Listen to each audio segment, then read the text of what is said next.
Welcome to the masterpiece of the Greek language, the verbal system.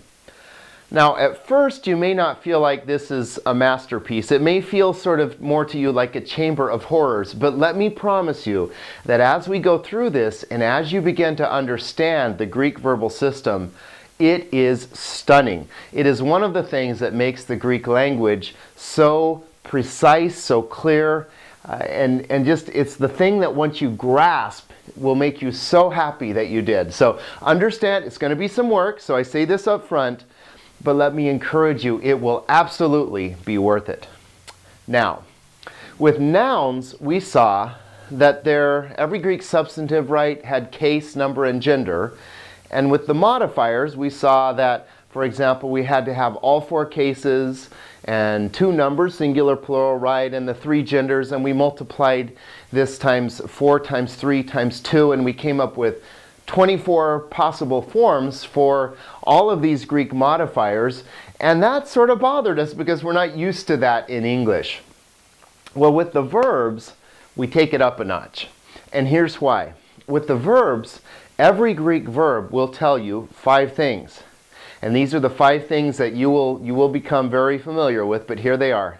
Tense, voice, mood, person, and number. The tenses, as we will see, will be present, imperfect, future, aorist, and perfect. The voices could be active, middle, or passive. The mood could be indicative, subjunctive, or imperative. The person, we kind of know, first, second, or third. And the number, we know that too, singular or plural. So how in the world will a Greek word give you all this information? Well, by changing form. Do you remember that we were looking at these 2 terms before? We have this word syntax and this other word morphology. Syntax is the way that the words go together to give meaning. The morphology is the way that the words change shape, the way they shape shift to show you what part they play in the sentence. We saw that substantives change quite a bit, but verbals will change much more because they have to give you a lot more information. And in fact, when you multiply the 5 tenses, the 3 voices, the 3 moods, the 3 persons, the 2 numbers, just multiply those numbers together, and you come up with 270 different forms of every Greek verb. Now, it's not quite that precise because, well, there are a lot of variables, but this is, if you'll remember, right at the very beginning, I showed you, this is the chart they gave us when I went to seminary, and it was just absolutely baffling to me because the problem was I was looking at all of these individual little forms and not seeing the patterns. And that's the key. And this is why, even though I promise at first, for most of you, this will feel pretty overwhelming, don't despair. Because just like with the substantives, we saw that there were certain patterns that were very regular throughout all of the substantives. Same thing in the verbal system. So it's not a matter of memorizing 270 forms of every word or something like that. It's a matter of seeing a very manageable number of patterns. But there's a lot new to learn here. There are a lot of words, there are a lot of concepts we have to grasp. It's very doable though, so let's dive in. I mean, at first you might be seeing red. This may make you a little crazy. But as we go, we're going to be seeing green for the verbals, because green for go, green for I get it, green for growth, green for flourishing. That's what it's going to be like as we do the verbs together. So in this video, what I would like to do is talk to you about the syntax. What do these words mean? Tense, voice, mood, person, and number. Let's take a look. All right, let's start with the easiest thing first, number. We get this, right? Because it's exactly the same in Greek as in English. We have singular and we have plural. And English, like Greek, does change form usually to tell you whether something is singular or plural. So we talked before about how you could have a banana or you could have a bunch of bananas. So banana and bananas. Or you could talk about a tree or trees. And so we get it. Things can be singular and plural. Now we have already met the idea of person too, right? Because when we looked at the personal pronouns, we already looked at this. There is first and second and third person. First person singular would be I. Second person singular would be you. And third person singular would be like he, she, or it. And again, we saw this oddity of English, not Greek, but of English, that it adds gender to the mix when it comes to the third person singular. That's the only place, but for whatever reason, okay? That's English. We saw that the plural forms, first person plural would be like we. Second person plural would be y'all, or you, to use proper English. And then third person plural would be they. And we looked at this chart, right, in English, and we see that in English, our pronouns actually decline quite a bit. They change forms, and they don't do it in a very regular fashion, but we're used to it because we speak English. Okay, but you get it. First person, I. Second person, you. Third person, he, she, and it. Voice has to do with the relationship of the subject of the verb to the verb itself. To explain. In the active voice, I might say, I eat. Nothing like an apple, right? Active. Active voice. I am doing the eating. I'm doing the action of the verb. Now, quite a different thing, would you not agree, to be eaten. I am eaten. That would be passive. The verb, the action of the verb is happening to the subject. I am eaten. Not good. I would much rather eat than be eaten, right? Okay? And then we have in Greek something called the middle voice. Now, by the time that Koine Greek had spread across the world, the middle was losing its sort of nuanced focus. But the middle voice, here's what it is. It's not exactly reflexive. So I might say, I eat myself. Odd behavior, right? That would be reflexive. The subject does the action to itself. Okay, but the middle's not exactly like that. The middle has something that Bill Mounce calls the self-interest nuance. What it means is that the subject does the action of the verb, but then the ongoing activity comes back and some way affects the subject. You might think of it as sort of like throwing a boomerang. I throw the boomerang, but then it comes around and maybe hits me in the head or something like that. But I do it, but it has impact that comes back and affects me. That's the middle voice. Now, again, it's not a real big deal in the New Testament. Mainly you need to be aware of the active voice. I'm doing the action, right? I eat. Or the passive voice. I am eaten. Not nearly as fun. Now, mood has nothing to do with how I feel, okay? So just erase that from your mind. Mood describes the relationship to reality, okay? As the speaker is speaking, how is that speaker portraying what he or she is saying, okay? So if I say, for example, I am teaching, I'm portraying that as the real thing. That's what's happening right now. Or if I say, I just ate an apple, also, that's portraying things as real. The indicative mood is used most of the time to describe what's happening or what happened or what will happen. It's the mood of reality. It just says, this is what is or was or will be, okay? But now if I shift and I sort of slide over into the realm of possibility or probability or something I wish for, at this point I might say, I wish I had eaten, or I hope to eat, or I really should eat. You see, these are not things that happen. These are things that should, or you hope, or you wish would happen. We use in Greek the subjunctive mood to describe these sorts of things. It's the mood of probability or possibility, the subjunctive mood. Now, we'll look at that more later. I understand right now that may be a little hard to grasp.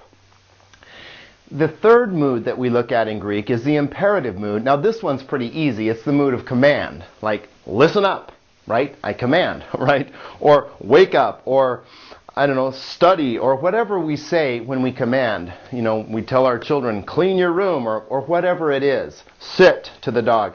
See, command. We get it. Imperatives come easily to us because as fallen human beings, we issue a lot of them, don't we? So imperative mood. So we have the three moods. We have the indicative mood, which describes reality. We have the subjunctive mood, which describes probability, possibility. And we have the imperative mood, which commands. But now here's the big granddaddy of them all, tense. And as we said, there are 5 tenses. Tense in Greek is where things get really interesting when we start to read Greek and start to see the subtle nuances that often get lost in translation. So pay attention, special attention to tense. Okay, now what is tense? Well, tense in English, when we talk about tense, we mainly are talking about time. So there's past, present, and future tense, right? So, I don't know, I ate, I am eating, or I will eat. And we think primarily in terms of time. Greek is different in this way because in Greek, tense has to do with aspect plus time. Now, what's aspect? Aspect is the kind of action. Now, let me try to illustrate that. If I say, for example, I ate, that just says back in the past somewhere, I ate. It doesn't tell me any more information about that. But if I say, I was eating, can you see that what I'm describing with that sentence is an ongoing action? It doesn't just say I ate without telling you anything. It says I was eating, and the picture in your mind is of an ongoing kind of action. That's what aspect is, the kind of action. Now we'll see in Greek that there are 3 primary aspects that we need to understand. The first is undefined. It would be like in English, I ate. It just says it happened, or it will happen, or it is happening. But it doesn't comment. Okay, that's undefined aspect. There is also continuous aspect. That would be in English like I was eating, or I am eating, or I will be eating. But you can see how we have this ongoing idea. That's continuous aspect. And then the third aspect in Greek, which we really don't have a good parallel for in English, is called perfected aspect.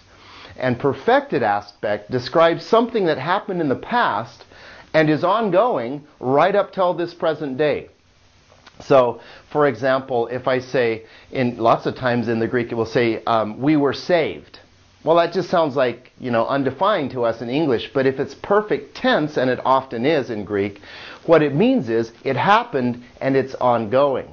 So you can see that the perfect aspect has a lot of rich significance to us as we start to understand what the Greeks were trying to say. So tense equals aspect plus time. So in other words, when we look at any Greek tense, we want to know when it happened, yes, but that's secondary in Greek. The primary thing in Greek is what kind of action is taking place. All right, so let's look at the present tense.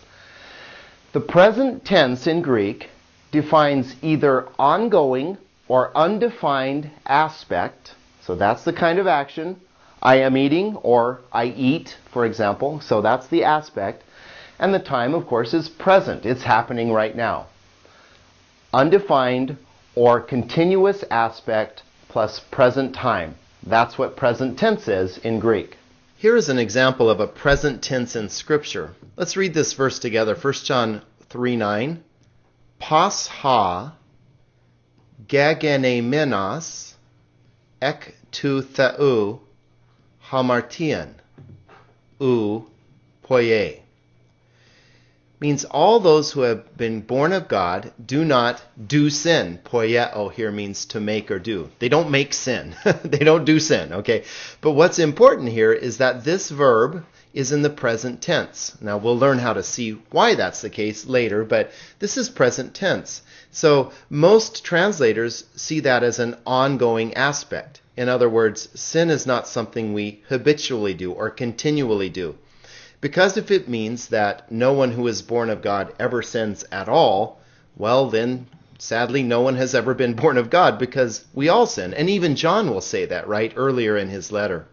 So notice how the translations do this here in the NAS. No one who is born of God practices sin. Or in the New International, no one who is born of God will continue to sin.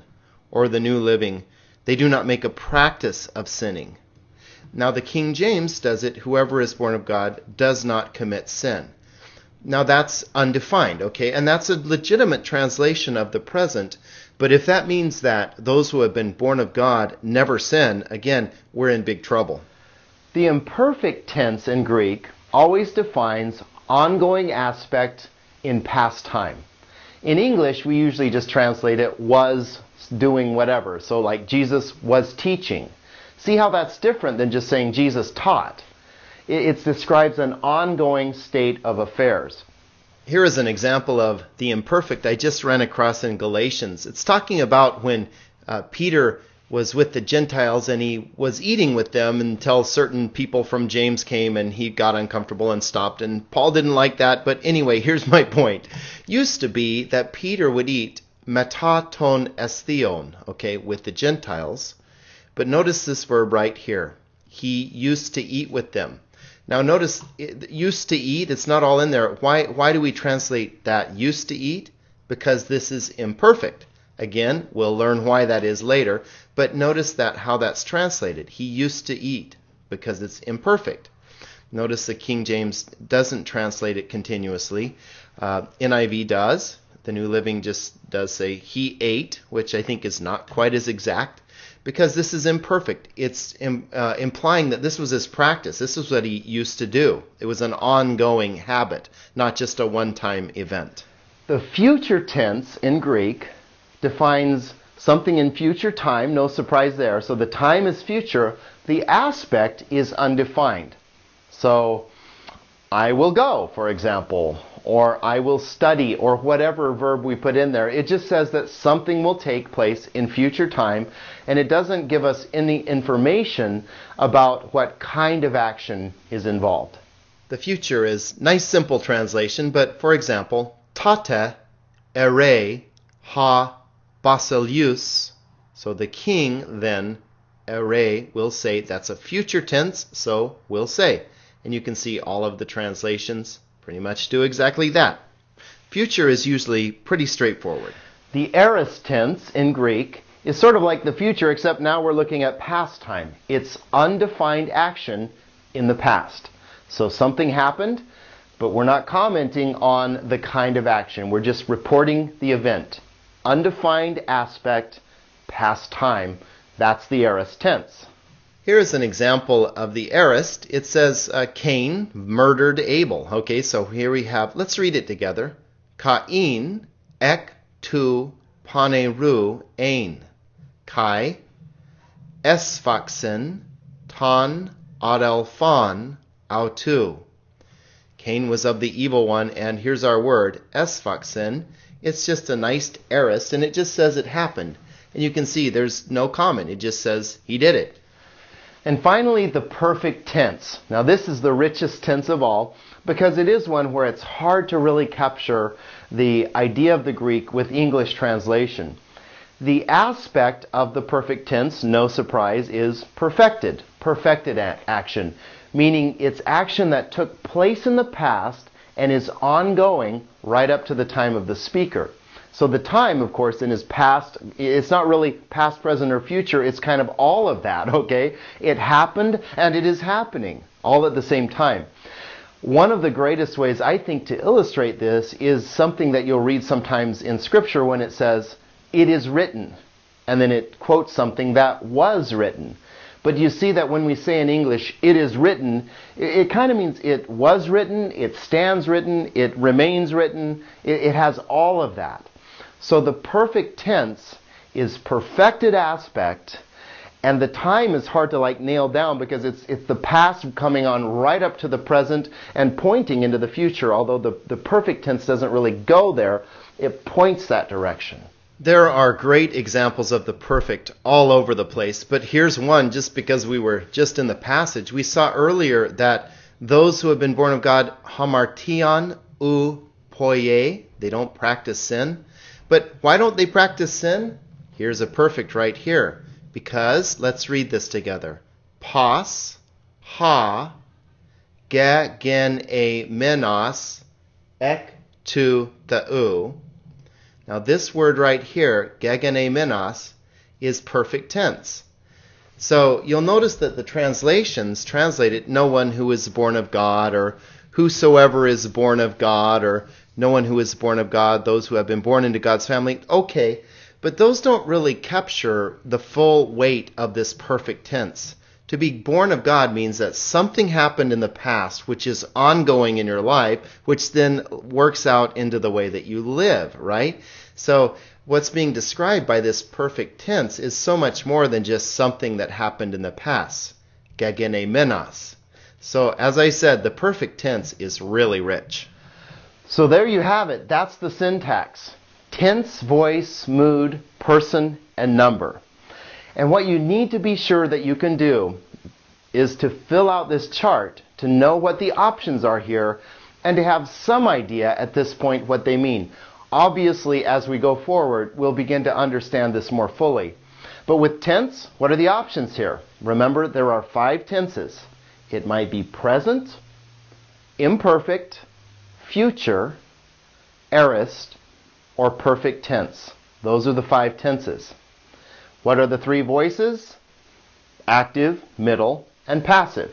Pretty easy to remember. Remember, the voice has to do with whether the subject is doing or receiving the action. That's active and passive. And then the middle is that self-interest sort of nuance. It comes back and hits you, okay? So we have tense, we have voice, and then we have mood. Now, what's mood again? Angry? Confused? No. Mood has nothing to do with how you feel. Mood has to do with the relationship of the language to reality. Okay? So remember, the indicative mood describes things as they are. It portrays it as real. This is what is, what will be, what was. That's indicative.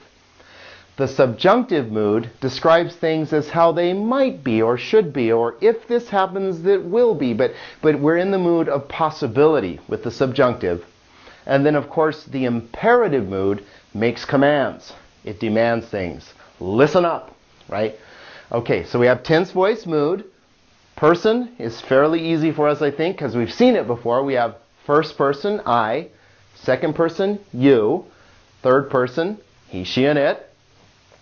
And then number. Number is the easiest of all to us because we have number in English, and our verbs even usually change form to show us whether something is singular or plural. So number is either singular or plural. So there you have it. 270 possible forms. Actually, not quite like that exactly. Don't quote me on that. That's just for illustration purposes. But we will see patterns that will help us see how every Greek verb will give us this information. Now, you got to admit, that's pretty impressive for one little word to be able to say, this is my tense, voice, mood, person, and number. And you can imagine that's going to require a certain amount of changing. But again, the secret will be seeing the patterns, and don't despair, please. See, that would be a bad mood. Don't despair, because you will learn to see these patterns. There are not 5 million patterns. There is a very limited, manageable number of patterns that we will learn to see. Now, it'll be a little confusing at first. Don't feel bad about that. I mean, that's just how it is. But you will get it if you press on, okay? Tense, voice, mood, person, number.